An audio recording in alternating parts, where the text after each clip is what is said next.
समाधान।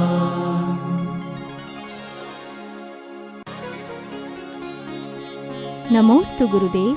सूतक पातक क्यों लगते हैं? सूतक पातक में धर्म से वंचित किया जाता है। उसका मूल दो कारण है कि तुम संसार की वृद्धि में सहयोगी हो, और वो व्यक्ति ये बताना चाहता है मेरे घर में संसार की वृद्धि तो हुई है, लेकिन अंतरंग से मैं संसार की वृद्धि का समर्थक नहीं हूँ। संसार ताप विनाशनाय की मैंने पूजा की है, मरने पर मुझे रोना तो आया है, लेकिन वस्तुतः मैं उसके लिए समर्थक नहीं हूँ, क्योंकि मेरा राग इतना ज़्यादा प्रबल है कि मुझे रोना आ रहा है।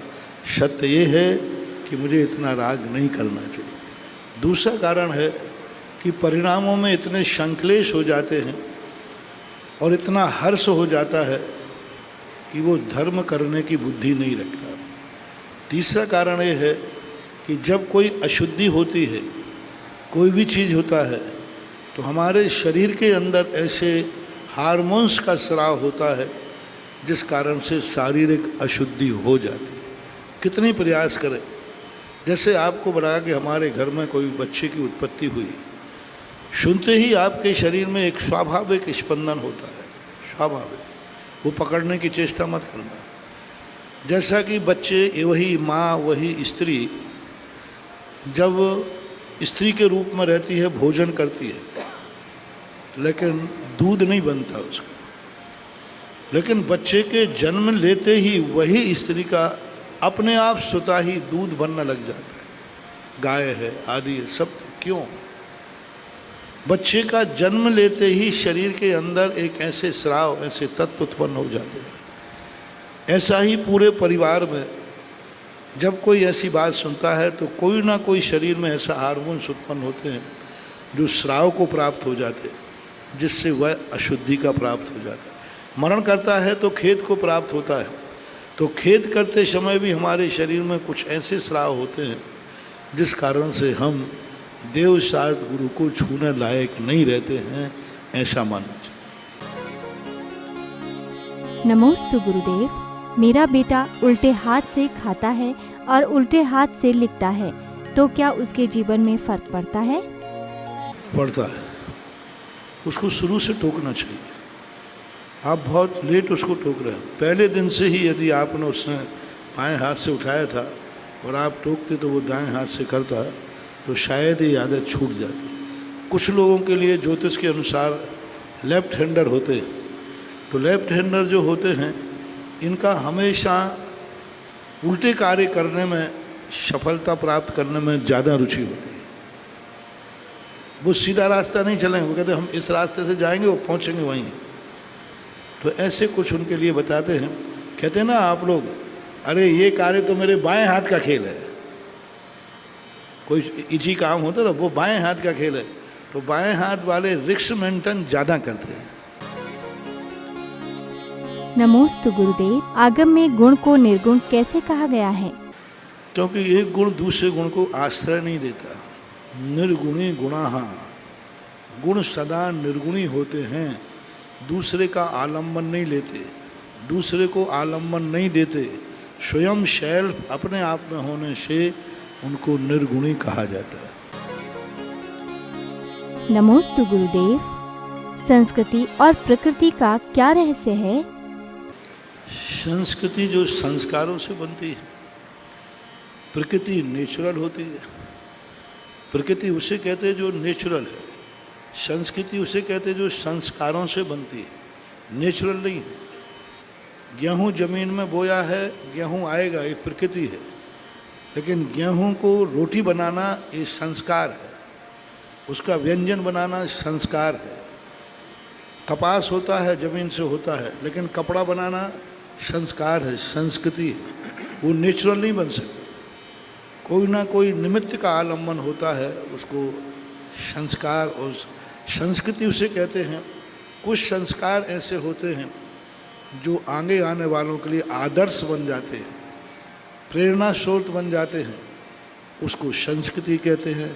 वही संस्कार जब पीछे वाले के लिए प्रेरणा स्रोत बनता है तो संस्कृति का रूप धारण कर लेता है। नमोस्तु गुरुदेव।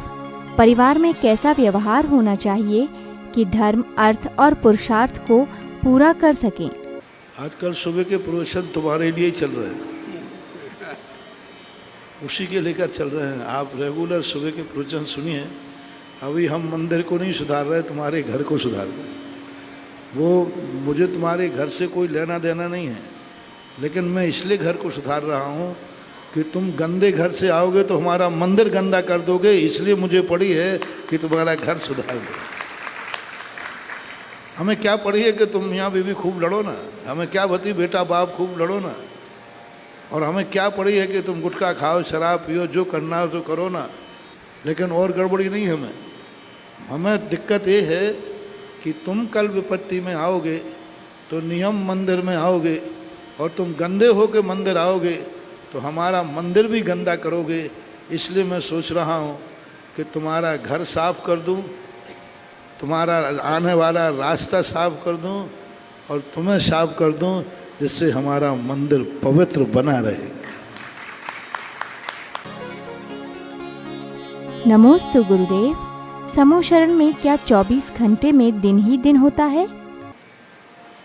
वहाँ 24 घंटे दिन ही दिन होता है, सूर्य से नहीं होता है, कल्प वृक्षों से होता है। एक हमेशा ध्यान रखना गृहस्थों के लिए, हम लोग जो तुम लोगों के गृहस्थी के या त्याग कराने की तरफ हम लोग प्रेरित करते हैं, एक कारण है कि हम जो तुमसे आहार ले रहे हैं, कोई ना कोई त्याग करके देना चाहिए। वो दिया हुआ आहार हमारे शरीर में पहुंचते ही हमारे चारित्र में दृढ़ता लाएगा। बिना त्याग किए, कुछ भी त्याग किए हुए गलत व्यक्ति आहार दे देगा, वो आहार हमारे लिए घातक सिद्ध होगा। हम तुम्हारे लिए आहार के लिए त्याग नहीं करा रहे, क्योंकि एक रात्रि भोजी, एक कोई व्यसन भोजी, कोई गुटखा आदि खाने वाला व्यक्ति आहार देगा तो वो आहार हमारे लिए भी नुकसानदायक हो जाता है। इसलिए जैनाचार्यों ने कहा, जैसे व्यक्ति के हाथ से आहार लोगे वो आहार वैसा ही आपके लिए कार्य करेगा। इसलिए सभी आहार देने वालों से मेरा कहना है, जब भी आहार दो, कोई ना कोई एक बुराई छोड़ के देना चाहिए, क्योंकि आपके गुरु बहुत अच्छे हैं। तुम गुरु ना अच्छे बन सको तो कोई बात नहीं, तुम्हारे कारण से तुम्हारा गुरु खराब नहीं हो जाए। तुम अच्छे बनो तो कोई बात नहीं, लेकिन ऐसा आहार दे दिया जिससे महाराज के लिए भी, तो इसलिए कोई ना कोई नियम मन में ले लेकर के ही आहार आदि देना चाहिए। नमोस्तु गुरुदेव। जाति स्मरण से क्या अभिप्राय है? जाति स्मरण का अर्थ होता है कि भवांतरों में व्यक्ति क्या था, क्या होगा, अधिकतम 7 भवों का जाति स्मरण शुद्ध ज्ञान के माध्यम से, मति ज्ञानावरण कर्म के माध्यम से व्यक्ति को ऐसा क्षयोपशम हो जाता है कि वो अपने अतीत में होने वाली क्रियाओं को वर्तमान में अनुभव करने लग जाता है। नमोस्तु गुरुदेव। मुनिश्री से नियम लिया हुआ अगर टूट जाए तो हमें क्या करना चाहिए? नियम टूट गया है तो सजा भोगने की तैयारी करो, उसका दंड भोगने को तैयार रहो। अपराध करने के समय सोच लेना चाहिए कि यदि पकड़े गए तो हमारी जेल की तैयारी है, पुलिस के डंडे खाने की तैयारी है। इसी प्रकार व्रत टूट गया है तो जो उसका दंड मिलेगा, प्रायश्चित मिलेगा, अशुभ कर्म का बंध होगा, उसके लिए तैयार रहो कि मैंने व्रत टूटा है तो मैं तैयार हूँ इस दोष के लिए प्रायश्चित लेने के लिए। नमोस्तु गुरुदेव। अच्छा जीवन कैसे जीना चाहिए? जीवन जीने का संक्षिप्त तरीका ये है कि तुम अपने आप को ही सुखी बनाने का प्रयास मत करो। ये देखो जो मेरी जिंदगी में आया है उसको मैं कितना सुख दे पाया, जो मेरी जिंदगी में आया है, जो मेरे सहयोग में आया है, जो मेरी छाया में आया है, उसको मैं कितना सुख दे पाया। सबसे बड़ा जिंदगी को सुखी बनाने का सबसे बड़ा सूत्र है। हर व्यक्ति क्या सोचता है कि मैं अपनी जिंदगी को कितना सुखी बना पाया, कितना सुखी बना पाया। ये सूत्र तुम्हारा जो है गृहस्थी को संसार में बाधक है। यदि इसी को उल्टा कर दें, मोटिवेशन लें कि मैं ज़िंदगी में हमारे से जुड़े हुए लोगों को मैं कितना सुख दे पाया,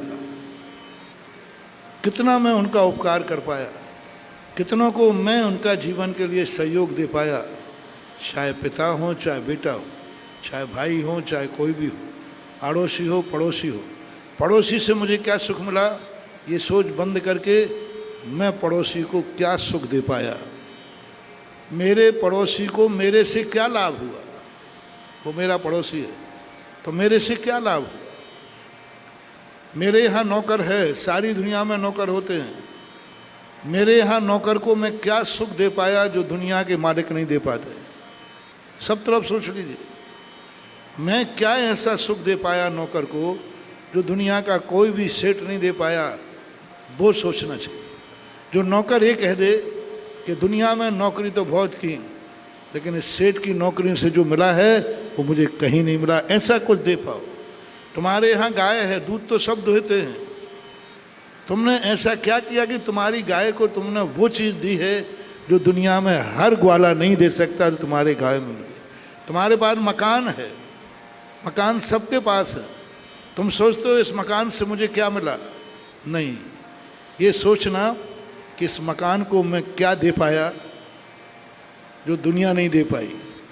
इस मकान में मैं वो दे पाया कि मैंने इस मकान में मैं ही नहीं मुनिराज को भी बुला लिया पड़गान करके। मैंने इस मकान में सामायिक की है, मैंने इस मकान में माला फेरी है जो दुनिया के मकानों में नहीं होती। मकान को मैंने ये दे पाया। हर वस्तु के साथ तुम्हारे लिए एक सोचना है कि मैं इसको क्या दे पाया हूँ। यदि ये नेचर हमारा बन गया तो संसार में सब सुखी सुखी मिलेंगे। नमोस्तु गुरुदेव। मुनिराज अगर 11वें गुण स्थान से गिर जाएं तो क्या अनंत भवों तक संसार में भ्रमण कर सकते हैं? जुगलबीर सिंह स्वामी महाराज ने धवला की 5वीं पुस्तक के अंदर उन्हें अर्ध पुद्गल परावर्तन काल बताया। 11वें गुण स्थान का उत्कृष्ट अंतर काल की चर्चा पूज्यवर ने की तो उन्होंने कहा कि एक जीव 11वें गुण स्थान से गिरा, अब वो द्वारा अधिकतम कब पहुंच सकता है? तो उन्हें अर्ध पुद्गल परावर्तन काल तक वह संसार में भटक सकता है, यानी असंख्यात 24।